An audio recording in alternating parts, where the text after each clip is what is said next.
what God created us. We are created in the image and likeness of God.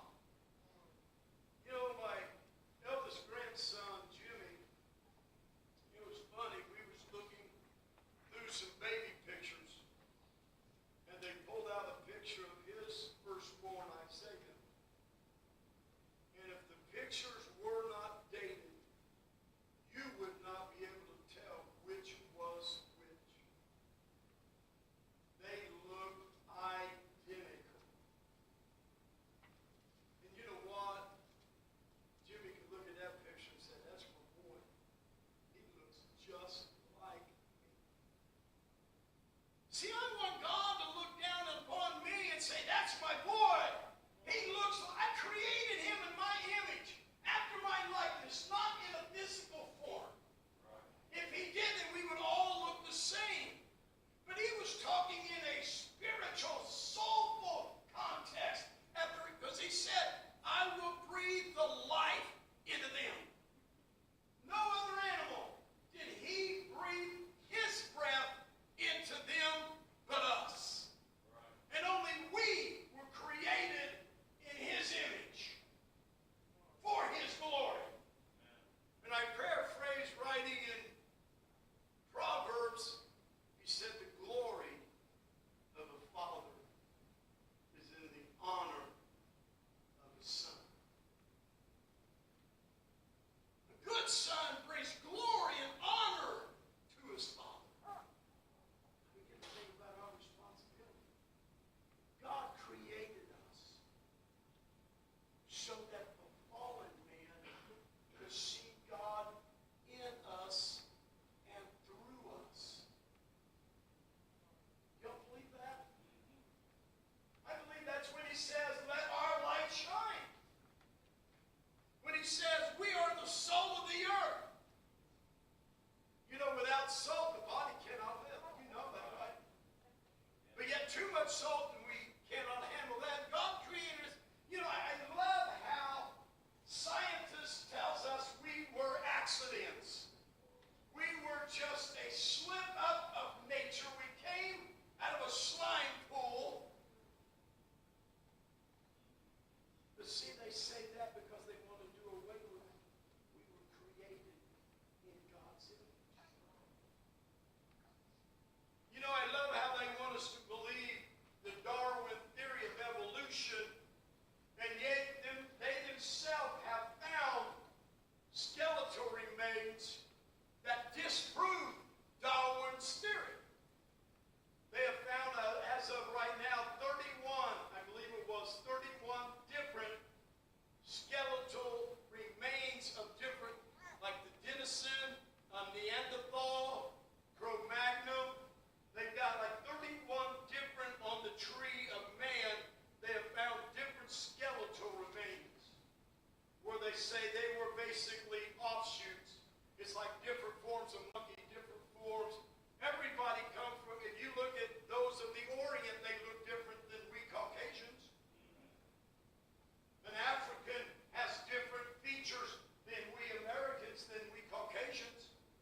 A Native American looks different than we are. We're all human, so please understand that. We're all human, but we have different genetic variants that makes our appearance different. We're all still human beings.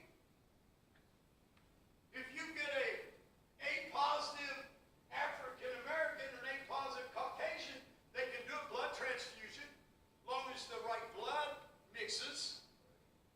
So we're all the same humans. We need the same air. We don't eat all the same food, thank God. You can have your Indian food if you want. I painted enough apartments that had curry in them to last me a lifetime. And you can't get past that smell. You can put your ozonators in there, your Glades, and all your plug-ins, and you ain't going to kill curry. Man, you ever heard that, a little dabble, do you? That's the way curry is. A little dabble, do you? For me, it don't even take a little dab. But we're all the same.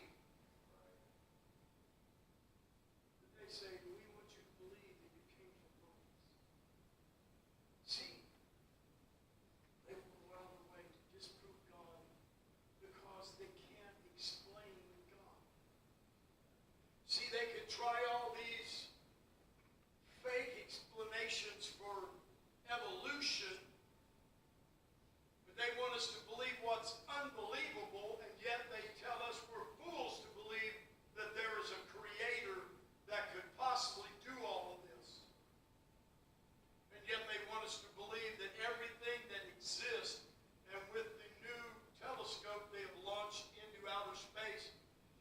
they say it's somewhere up around 1 trillion different galaxies. Now I want you to think about 1 trillion galaxies. They say within just the Milky Way, we have about 100 billion stars. And then you have planets, well, solar systems around that. And you think about just in our Milky Way, what that would say for the universe. But that all came from one infinite atom. Believe it.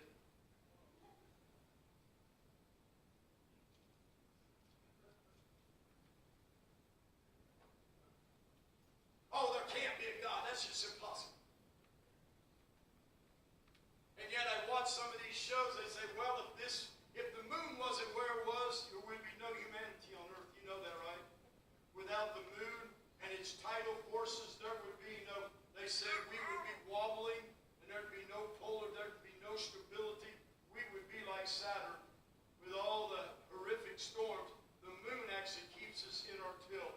Well, if it wasn't for, I believe it was Mars, then we wouldn't be here because of all the asteroids that have hit it that should have hit us. If it wasn't in its right orbit, we wouldn't be here. If we weren't in just this Goldilocks spot, we couldn't have life.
he said, let's go refresh ourselves.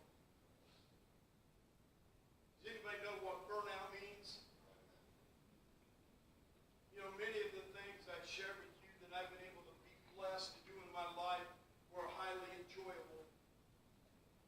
But they are not equal and never will match what God has allowed me to do in His Spirit. I'll never forget Nigeria. We were wrapping up our 17 days, and we went to a village, and I was the only pastor on the group, and so they asked me if I would preach, and it was an honor. I got to preach the first message in this village concerning Acts 2:38. And at the end of the message, we had 30 people get baptized. But what was so amazing, at the end of the service, we were in the river baptizing, and when we got out, about 300 children went running in the water and began to splash. And we asked the interpreter, what were they doing? They said, well, you remember Elijah and Elisha? Then when Elijah was caught up into heaven, that Elisha grabbed his mantle, went back and began to smoke the water. I want the God of Elijah. I want the God of Elijah. Said them children heard you call on the name of God. And they wanted God too. Oh, that we could find someone that would have a desire. Man, I've seen what they have and I want what they got. I want that God. My brother-in-law said, if they tell me to stand on my head, he said the first time he went to an apostolic service, 16 years old, he said, man, it was something amazing. If they'd have told me to stand on my head, I'd have stood on my head because I wanted what they had. Somewhere we need to understand we got something, folks. I don't need to be pitied. I need to be thought of as a child of God. I'm not ashamed of who I am. I'm not ashamed of my life for Him. Somewhere we got to stand up and let people know who we are. You know, it was funny to me. I don't know, 2-3 years ago, my grandson, which is named after his dad and after me, he ran to be on a council meeting. And ended up getting, I don't know, 200 or 300 votes. And we were pretty amazed because my grandson didn't go anywhere. And I had somebody come up to me one day and say, hey, I seen on the ballot you were running for a councilman. So I voted for you. I said, that wasn't me, that was my grandson. And I went home and told my grandson, I said, son, if you get voted, you better not embarrass me. People are voting on you because of my name. And I say that for this. God's put us out in the light. That's right. And we're carrying His name. That's right. We better not embarrass Him. We were designed to give glory to God. Amen. The Bible said